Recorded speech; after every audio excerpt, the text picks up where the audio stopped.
GM과 포드는 미국을 떠나 중국과 멕시코에 투자를 집중하고 있다. 단순한 비즈니스 결정이 아니라 글로벌 권력 재편의 시작이다. 전기차 시대의 승자는 누구일까? 그리고 누가 뒤처질 것인가? 오늘 영상에서는 많은 논란을 불러일으키고 있는 주제를 다룬다.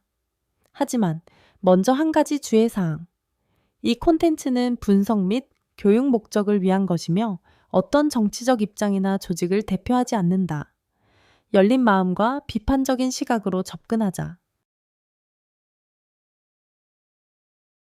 GM과 포드의 글로벌 행보.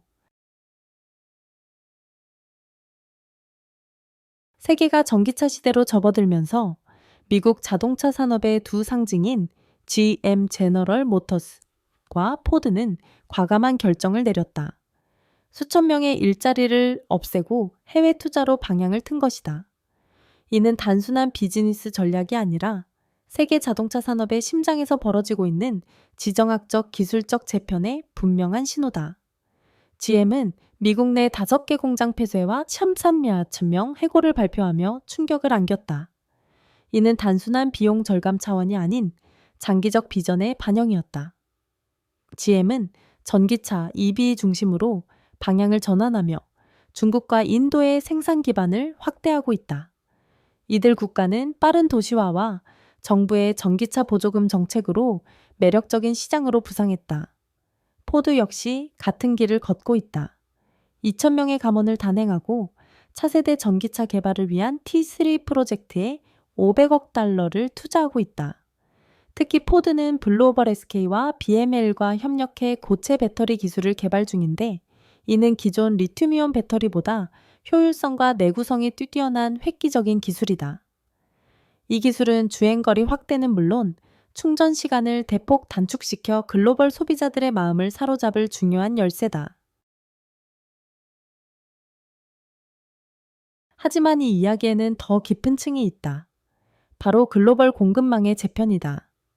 GM과 포드가 멕시코, 인도, 중국, 동남아시아에 공격적으로 투자하는 것은 낮은 인건비, 유연한 규제 환경, 리튬과 코발트 같은 전략 자원의 접근성 때문이다. 이들 개발도상국은 이제 미국보다 더 매력적인 투자처로 부상하고 있다. 그러나 이 변화는 미국 제조업 중심지의 심각한 일자리 공백과 사회복지의 공백을 남긴다. 한때 러스트벨트라 불렸던 오하이오, 미시간, 펜실베이니아 같은 도시들은 대규모 실업에 직면하고 있으며 이는 경제적 고통은 물론 사회적 불만과 정치적 분열을 심화시키고 있다. 분명한 진실은 하나다.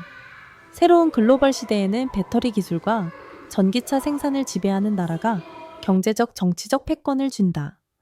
에너지 안보에서 공급망 통제까지 이는 단순한 기술 문제가 아니다. 중국이 히토류 채굴, 정제, 배터리 제조를 장악하고 있는 상황에서 미국 기업의 해외 이전은 베이징과의 경쟁 속 전략적 재배치이기도 하다.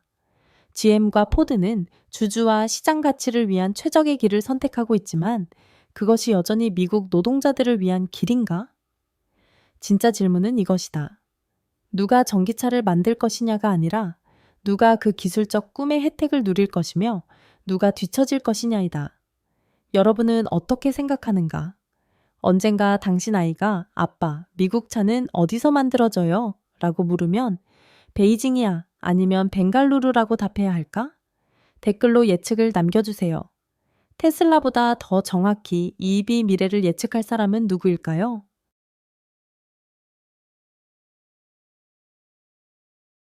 트럼프의 강경 대응, 고율 관세 부과.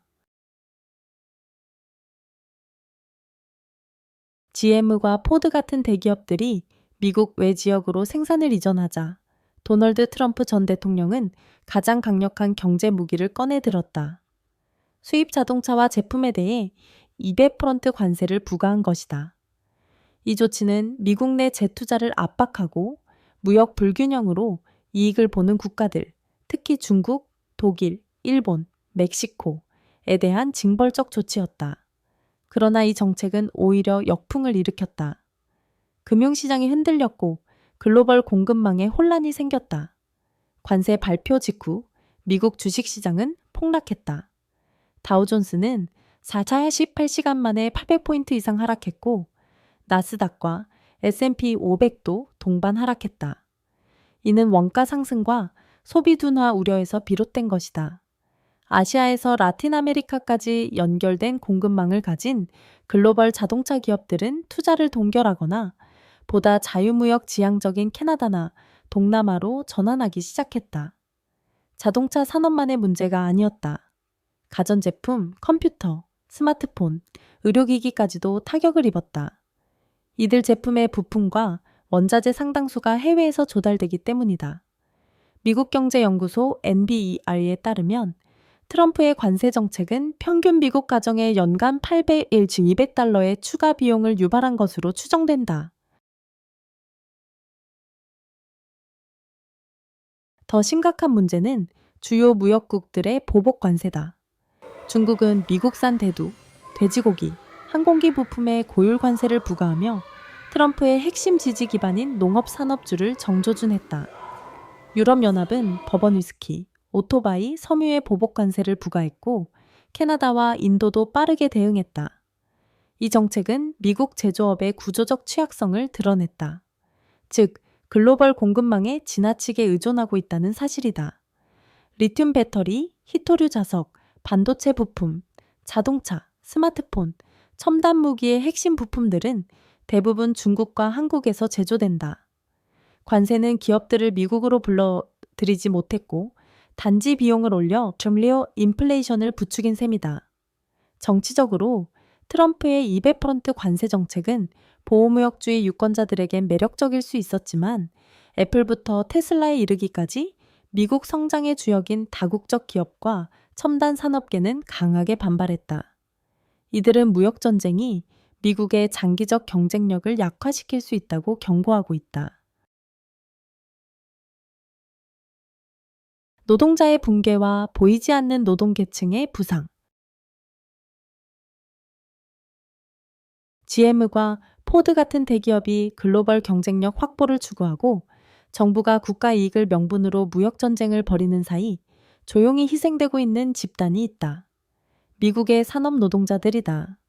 오하이오나 미시간의 공장 노동자뿐 아니라 계약직, 플랫폼 노동자, 물류 운전사, 창고 직원 등 보호 장치가 부족한 이들이 경제의 척추 역할을 하고 있다. 이 계층은 이제 새로운 불안정성에 직면하고 있다.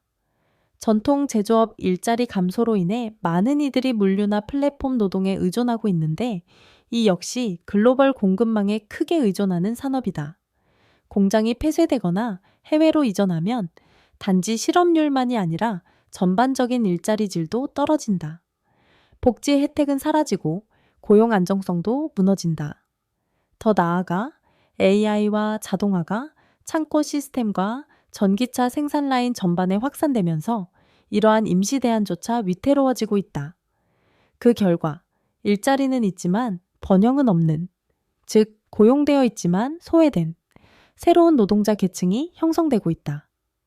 세계 경제는 이제 더 이상 옛 규칙대로 움직이지 않는다. 새로운 녹색 경제와 디지털 경제 속에서 노동자 보호, 재교육, 지분 참여라는 노동정책의 대전환 없이는 이 보이지 않는 노동계층은 21세기 가장 취약한 경제 집단으로 전락할 수 있다. 미국의 동맹국들의 반격. 트럼프 행정부가 국내 산업을 보호하기 위해 수입품에 200% 관세를 부과하자 미국의 주요 동맹국들은 단순히 반대 의사를 밝히는 데 그치지 않고 미국의 글로벌 금융 및 무역 지배력의 근간을 위협하는 계산된 전략적 대응에 나섰다. 1. 일본의 미 국채 매각. 워싱턴 금융 중심부에 보내는 경고, 전 세계 시장에 충격을 준 가운데 미국 국채를 두 번째로 많이 보유한 국가였던 일본은 약 1.7조 달러 규모의 미국 국채를 처분하는 충격적인 결정을 내렸다. 이는 단순한 경제적 조정이 아니라 워싱턴의 금융 시스템 한가운데를 겨냥한 강력한 지정학적 메시지였다. 그 결과는 즉각적이고 중대했다. 시장에 공급이 몰리면서 장기 국채 수익률이 급등했고, 이는 미국 정부의 차입 비용을 상승시켰다. 이는 연준이 인플레이션을 억제하면서도 경기 회복을 저해하지 않기 위해 아슬아슬한 균형을 유지하고 있는 가운데 재정 여력을 더욱 압박했다. 동시에 미국 달러는 국채 시장에서 자금이 이탈하면서 약세를 보였고, 이는 글로벌 투자자들에게 추가적인 불안 요소로 작용했다. 하지만 그 영향은 월스트리트를 넘어선다. 일본의 국채 매각은 미국의 예측 불가능한 재정 및 지정학적 정책, 변덕스러운 무역 정책부터 아시아에서의 불안정한 동맹에 대한 불안감이 커지고 있음을 보여준다. 미국 국채에서 손을 떼는 것은 단순한 분산 투자가 아니라 어떤 금융 관계든 정치적 리스크로부터 자유로울 수 없다는 선언이다. 미국이 장기적으로 안정적인 경제 파트너로서의 신뢰성을 잃고 있다는 우려는 경쟁국이 아닌 동맹국으로부터 나오고 있다. 2. EU의 관세 보복, 대서양을 가로지르는 새로운 무역 전쟁의 조짐. EU는 더 이상 미중 무역 대결에서 수동적인 역할에 머무르지 않았다. 미국 주요 수출품 전반에 걸쳐 25%의 보복 관세를 부과하며 외교적 항의가 아닌 경제적 정면 공격에 나섰다. 자동차, 미국산 픽업 트럭, 스포츠카, 전기차는 EU 시장에서 갑자기 25% 비싸졌고 경쟁력을 잃으며 사실상 판매가 불가능해졌다. 포드, GM, 테슬라 같은 미국 브랜드는 독일, 프랑스, 네덜란드 등에서 큰 시장 점유율을 상실했다. 농업 및 식품, 미국산 소고기, 대두, 옥수수, 땅콩 버터는 캐나다, 호주, EU 자국 공급자들에게 밀리며 가격 경쟁력을 잃었다. 지역 생산을 선호하는 유럽 소비자들은 빠르게 방향을 바꿨고, 이는 미국 농가의 손실을 가속화했다. 산업재, 철강, 알루미늄, 중장비에 대한 관세는 미국 제조업체를 고립시켰고, 유럽 기업들은 아시아와 라틴 아메리카와의 공급망 구축에 나섰다. 이는 특히 미시간, 오하이오 같은 산업 수출에 의존하던 주들, 트럼프의 핵심 지지 기반에 심각한 타격을 줬다. 이는 단순한 일시적 충격이 아니다. 이제 미국의 경제력이 더 이상 필수 불가결하지 않다는 현실이 구체화되고 있다. 한때는 협력적 파트너였던 대서양 양안이 이제는 경제, 정치, 전략적 영향력을 두고 경쟁하는 관계로 진화하고 있다. 3. 글로벌 금융의 재조정. 세계는 달러에서 멀어지고 있다. 일본과 EU의 움직임을 종합해보면 이는 단기적 보복 그 이상이다. 오랜 세월 미국이 주도하고 달러가 중심이었던 글로벌 금융 질서가 점차 해체되고 있는 증거다. 대한 시스템의 부상, 유럽은 미국 중심의 스위프트 시스템을 우회해 무역을 가능하게 하는 금융기구, 인스텍스 개발을 가속화하고 있다. 한편 유로, 엔 위안화 기반의 양자간 무역 협정이 동남아시아에서 남미까지 확대되고 있다. 페트로달러의 쇠퇴, 중국과 사우디아라비아는 석유 거래를 위안화로 결제하는 방안을 모색 중이며 이는 1910년대 이후 달러의 패권을 뒷받침해온 시스템을 직접적으로 위협하는 조치다. 외환 보유고 다변화. 아프리카에서 라틴 아메리카에 이르는 각국 중앙은행은 조용히 달러 보유를 줄이고 금, 유로 채권, 일본 국채로 분산하고 있다. 이는 반미적 움직임이 아니라 미국의 변동성과 지정학적 리스크에 대비한 전략적 조정이다. 결국 우리는 다극적 금융세계의 등장을 목격하고 있다. 세계 기축통화로서의 달러의 지위는 이제 자동 보장되는 것이 아니라 신뢰 안정성, 일관성에 의해 지속적으로 검증되고 있는 것이다. 워싱턴이 관세, 제재, 일방적 정책으로 금융 권력을 무기화한다면 미국 중심의 시스템이 더 이상 지속되지 않을 수도 있다. 광범위한 여파.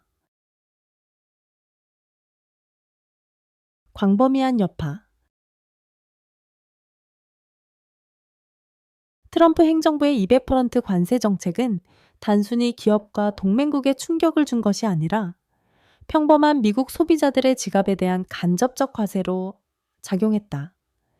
미국 경제분석국 바키과 독립연구에 따르면 자동차와 스마트폰에서 식품까지 소비자 물가는 시행 후 첫 즈음의 2개월 동안 평균 0.3% 생리율 6% 상승했다.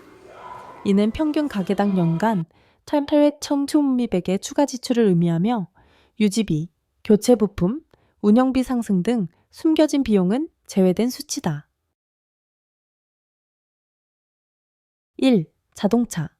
자유의 상징에서 고가 사치품으로 미국에서 자동차는 단순한 이동수단이 아닌 문화적 상징이었다.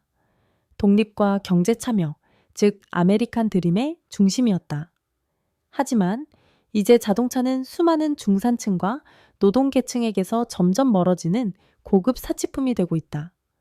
수입 자동차 부품 및 완성차에 대한 관세는 업계 전반에 도미노 효과를 일으켰다. 실용적인 세단이든 가정용 SUV든 차량 1대당 가격은 $1,000까지 상승했다.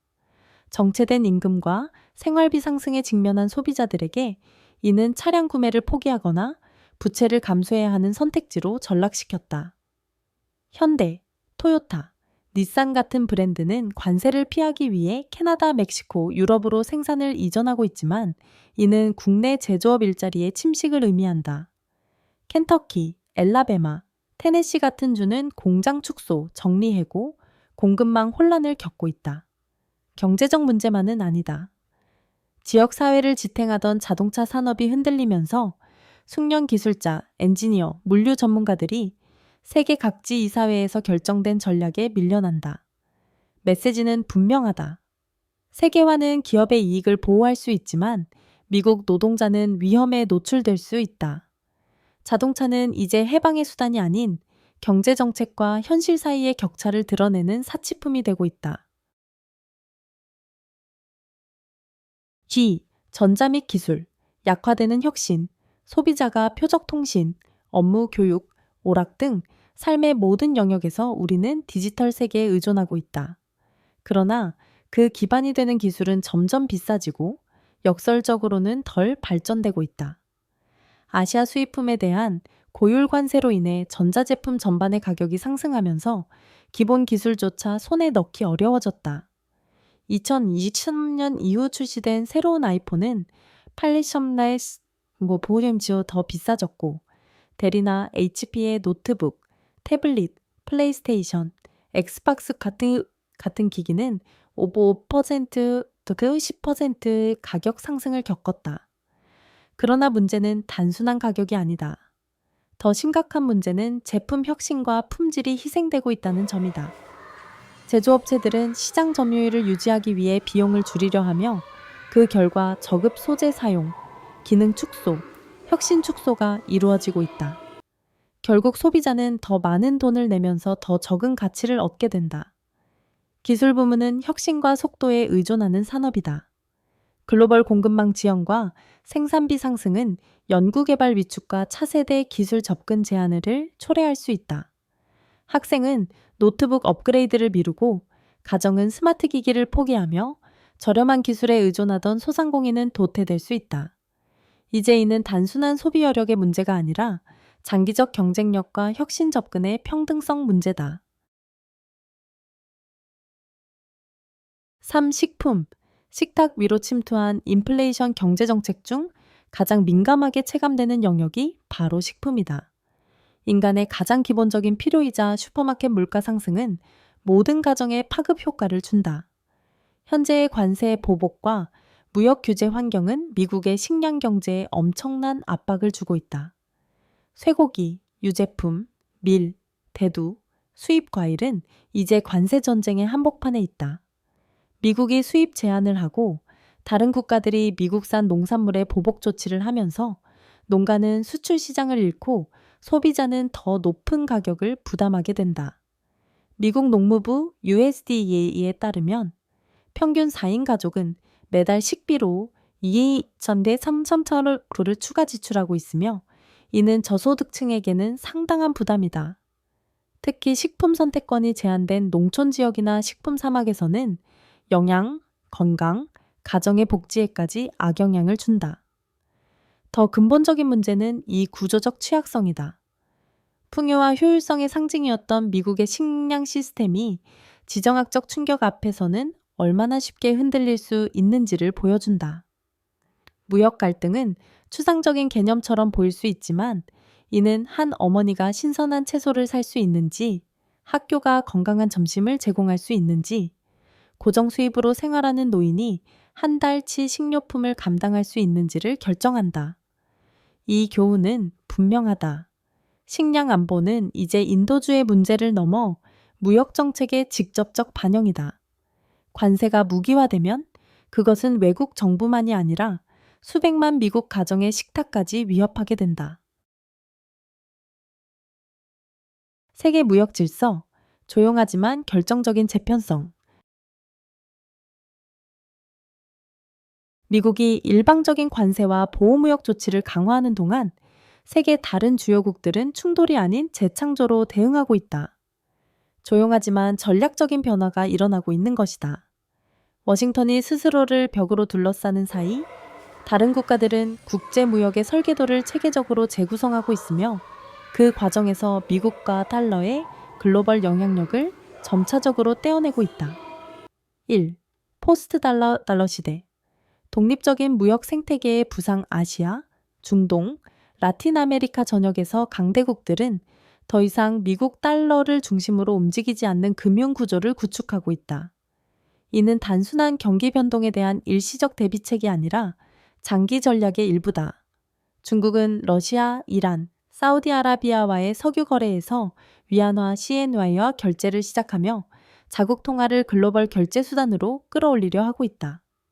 동시에 AIIB 아시아인프라 투자은행과 CIPS 결제망 등 스위프트를 대체할 수 있는 시스템도 적극 추진 중이다. 인도 역시 러시아, 아랍에미리트, 인도네시아와 루피와 무역을 체결하며 달러 변동성과 지정학적 리스크로부터 경제를 보호하려 하고 있다. 아세안, 아시안단도 영내 무역에서 자국 통화를 사용하는 방안을 논의 중이며 이는 글로벌 통화 의존도를 더욱 분산시키는 조치다. 이러한 움직임은 단순한 금융 조정이 아니다. 미국 제재에 대한 취약성을 줄이고 미국 통화 정책의 영향에서 벗어나며 경제 주권을 회복하려는 구조적 재조정이다. D. 중국의 1대1로 연결성을 통한 영향력 확장, 미국이 후퇴하는 가운데 중국은 더 넓고 체계적인 전략으로 영향력을 확장하고 있다. 바로 1대1로 BRI다. 단순한 인프라 투자 계획이 아닌 글로벌 무역망에 자신을 깊숙이 연결하려는 전략이다. 2024년까지 150개 이상의 국가 및 조직이 BRI 협약에 서명했다. 스리랑카의 항구, 케냐의 철도, 동유럽의 고속도로, 중앙아시아의 물류센터를 통해 중국은 조용히 새로운 의존성의 그물을 짜고 있다. 전략의 핵심은 요란한 선언이 아니라 베이징으로 연결되는 도로라는 확실성이다. 이는 단지 철강과 콘크리트의 문제가 아니다. 내러티브를 장악하는 문제다. 워싱턴이 경고할 때 중국은 계약을 제공한다. 미국이 후퇴할 때 중국은 전진한다. 예측 가능한 접근성, 안정적인 자금, 신뢰를 통한 소프트 파워는 그렇게 커진다. 녹색 기술, 경제 패권을 향한 다음 전쟁터. 해고와 관세 관련 뉴스 뒤에는 더 조용하지만 심화되는 전쟁이 있다. 바로 리튬, 코발트, 태양광 패널, 특허를 둘러싼 녹색 기술 경쟁이다. 세계가 탈탄소화로 전환하면서 녹색 기술은 국가 권력의 새로운 척도가 되고 있다. 하지만 경제 대국인 미국조차 이 경쟁에서 뒤처질 위기에 있다. 중국은 현재 전 세계 리튬 정제의 70% 이상을 담당하고 있으며 태양광 패널 제조를 지배하고 있다. 유럽은 그린딜을 가속화하며 탄소 국경세 및 청정에너지 보조금을 제도화했다. 반면 미국은 화석연료 의존에서 청정기술 주도로 전환하는 문제를 두고 정치적, 경제적으로 분열돼 있다. 혁신, 전략적 투자, 국제협력이 결합된 종합적인 산업정책이 없다면 미국은 단지 시장 점유율이 아닌 미래의 에너지 운송 방산 기술에 대한 영향력 자체를 잃을 수 있다. 바이든 행정부의 인플레이션 감축법 LA는 이 EV 및 배터리 제조에 보조금을 투입하는 첫 걸음이지만 시간은 많지 않다. 미국이 무역 보복에 더 집중하고 혁신 가속에 소홀하다면 타국이 미래의 글로벌 표준을 설정하는 동안 미국은 과거 산업을 방어하는 데 그칠 수 있다. 차세대 패권국은 단지 군사력을 가진 나라가 아니라 청정 에너지, 청정 교통, 청정 데이터를 지배하는 나라일 것이다. 전기차 경쟁은 단지 시작에 불과하다. 전기차 시대의 국가 안보, 석유 의존에서 배터리 취약성으로 수십 년간 미국의 국가 안보 전략은 석유를 중심으로 짜여 있었다. 공급, 수송 경로, 통제가 핵심이었고 전쟁이 벌어졌으며 동맹이 형성되었고 외교 정책이 결정됐다. 그러나 21세기에는 극적인 변화가 일어나고 있다. 에너지 안보의 미래는 이제 원유가 아니라 핵심 광물과 배터리 부품에 달려 있다. 전기차로의 전환은 새로운 취약성을 드러냈다. 리튬, 코발트, 니켈, 흑연, 이들은 이 EV 배터리의 핵심 자원이며 대부분 소수 국가에서 채굴 또는 정제되고 있다. 이들 국가는 종종 불안정하거나 권위주의 정권 아래에 있다. 전 세계 정제된 코발트의 80% 이상이 콩고민주공화국에서 리튬 정제의 절반 이상은 중국에서 이뤄진다. 이러한 의존성은 단순한 공급 리스크를 넘어 전략적 노출로 이어진다. 정치 불안정, 수출 금지, 정제 시설에 대한 사이버 공격 등으로 인한 어느 한 가지 교란도 미국 경제의 주요 부문을 마비시킬 수 있다. 미 국방부는 이미 이 문제를 심각한 안보 우려로 규정하며 EV 전환이 국내 자원 확보 및 재활용 인프라 확충 없이 진행될 경우 국가 안보 위협이 될 수 있다고 경고했다. 결국 우리는 단순히 석유에서 벗어난 것이 아니다. 에너지 불안정성의 형태가 바뀐 것이다. 전장은 송유관에서 배터리 공장으로 이동했다. 미국이 광물 공급망을 확보하지 못한다면 기후 리더십과 군사 대비 태세에 모두 심각한 타격을 입을 수 있다. 멕시코의 순간, 니어쇼어링과 새로운 산업 강국의 부상. GM과 포드 같은 미국 기업들이 자국을 떠날 때에 그들이 쫓는 것은 단순히 값싼 노동력이 아니다. 그들은 멕시코 니어쇼어링이라는 새로운 전략 모델에 크게 베팅하고 있다. 전통적인 중국이나 동남아시아로의 오프쇼어링과 달리 니어쇼어링은 생산지를 미국 국경 근처로 이전시켜 비용 절감과 함께 더 큰 통제력, 짧은 물류거리, 낮은 지정학적 리스크를 동시에 추구한다. 멕시코는 빠르게 북미의 새로운 디트로이트로 부상하고 있다. 숙련된 노동력, USMCA 협정에 따른 유리한 무역 조건, 그리고 전기차 인프라에 대한 투자 증가로 인해 이 나라는 글로벌 제조업체들의 중심지로 떠오르고 있다. 테슬라, BMW는 물론 CATL, LG 같은 배터리 제조업체들도 멕시코의 산업 회랑에서 신규 공장을 발표하거나 확장 중이다. 그러나 이 변화는 중대한 의미를 지닌다. 한편으로는 미국의 공급망 취약성을 완화할 수 있는 부분적 해결책을 제공한다. 중국 의존도를 줄이면서도 생산을 미주 대륙 내에 유지할 수 있기 때문이다. 하지만 다른 한편으로는 미국 내 일자리 손실을 심화시켜 정치적 반발과 포퓰리즘을 부추긴다. 더불어 멕시코의 제조업 허브로서의 부상은 이 나라의 세계 무대에서의 역할을 바꾸고 있다. 더 이상 네이티의 시대의 하위 파트너가 아니라 녹색 전환의 지역적 거점으로 부상하고 있으며 이는 향후 미주 대륙 전반에 걸친 표준, 노동역학, 혁신에 영향을 줄 가능성이 있다. 이것은 단순한 지리의 문제가 아니다. 이것은 지정학적 재배치다. 워싱턴이 관세와 산업 정책을 두고 논의하는 사이 기업들은 이미 남쪽으로 이동 중이며 북미 경제를 실시간으로 재구성하고 있다. 미국이 일방적인 관세와 보호무역 조치를 강화하는 동안 세계 다른 주요국들은 충돌이 아닌 재창조로 대응하고 있다. 조용하지만 전략적인 변화가 일어나고 있는 것이다. 워싱턴이 스스로를 벽으로 둘러싸는 사이 다른 국가들은 국제무역의 설계도를 체계적으로 재구성하고 있으며 그 과정에서 미국과 달러의 글로벌 영향력을 점차적으로 떼어내고 있다. 1. 포스트 달러 시대. 독립적인 무역 생태계의 부상 아시아, 중동, 라틴 아메리카 전역에서 강대국들은 더 이상 미국 달러를 중심으로 움직이지 않는 금융 구조를 구축하고 있다. 이는 단순한 경기 변동에 대한 일시적 대비책이 아니라 장기 전략의 일부다.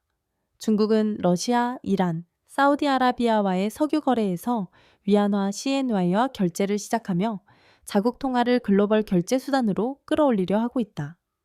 동시에 AIIB 아시아인프라 투자은행과 CIPS 결제망 등 스위프트를 대체할 수 있는 시스템도 적극 추진 중이다. 인도 역시 러시아, 아랍에미리트, 인도네시아와 루피와 무역을 체결하며 달러 변동성과 지정학적 리스크로부터 경제를 보호하려 하고 있다. 아세안, 아시안단도 영내 무역에서 자국 통화를 사용하는 방안을 논의 중이며 이는 글로벌 통화 의존도를 더욱 분산시키는 조치다. 이러한 움직임은 단순한 금융 조정이 아니다. 미국 제재에 대한 취약성을 줄이고 미국 통화 정책의 영향에서 벗어나며 경제 주권을 회복하려는 구조적 재조정이다.